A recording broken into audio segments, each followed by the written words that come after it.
നമസ്കാരം. മലയാളി വാർത്ത ഇൻസൈഡിലേക്ക് സ്വാഗതം.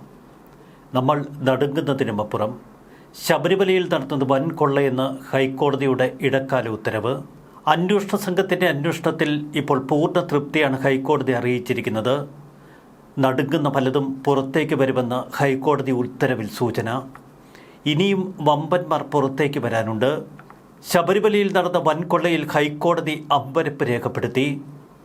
VSC പരിശോധനയിൽ തെളിയുന്നത് സ്വർണ്ണപ്പാളികൾ മാറ്റിയെന്ന് തന്നെ.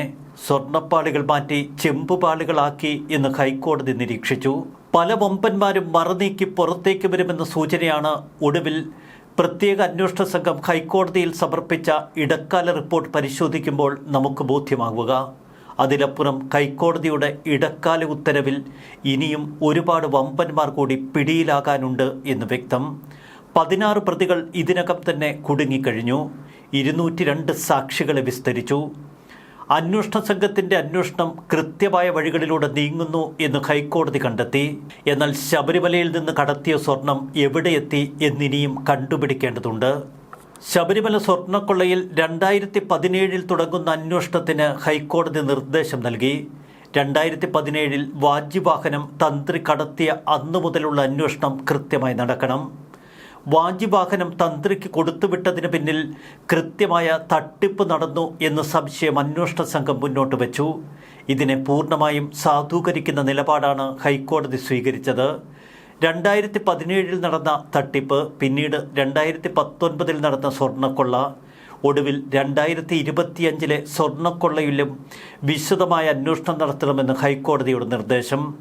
PS പ്രശാന്ത് അടക്കമുള്ള വമ്പന്മാർ ഇപ്പോൾ SITയുടെ വലയിൽപ്പെടുമെന്ന് ഉറപ്പിക്കുന്ന തലത്തിലാണ് ഇന്ന് ഹൈക്കോടതിയിൽ നടന്ന സംഭവങ്ങൾ.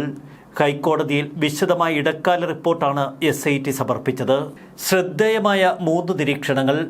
ഒന്ന്, 2017 19 പിന്നീട് 2025 ശബരിമലയിൽ വലിയ കൊള്ള നടന്നു. ഈ കൊള്ളയിൽ വമ്പന്മാർ ഉൾപ്പെടെ നിരവധി ആളുകളുടെ പങ്കാളിത്തം.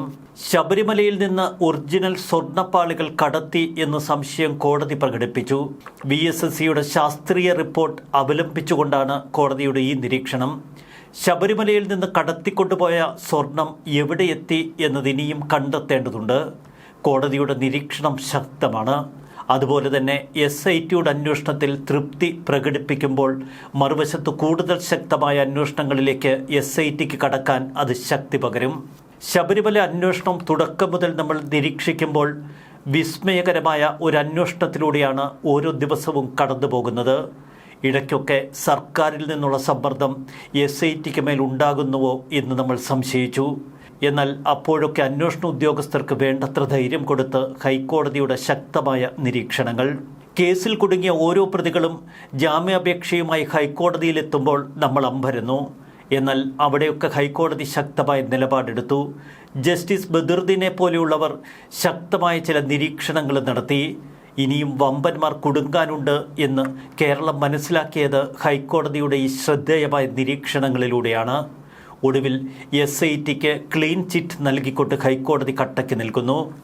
ഈ കേസിൽ നിരവധി വമ്പന്മാർ ഇനിയും അഴിയണമെന്നുറപ്പാണ്.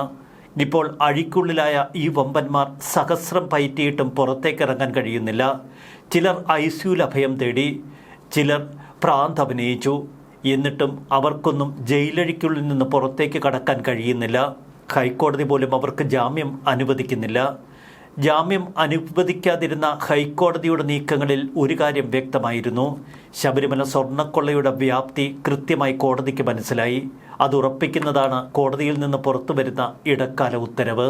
ശക്തമായ നിലയിൽ അന്വേഷണം മുന്നോട്ട് കൊണ്ടുപോകാൻ ഹൈക്കോടതി നിർദ്ദേശിക്കുന്നു.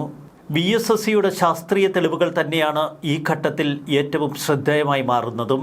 ശബരിമല സ്വർണ്ണക്കൊള്ളയുടെ കൂടുതൽ വെളിപ്പെടുത്തലുകളിലേക്ക് വരും ദിവസം അന്വേഷണ സംഘം കടക്കുമെന്ന് വ്യക്തം. ന്യൂസ് ഡെസ്ക് മലയാളി വാർത്ത ഇൻസൈഡ്.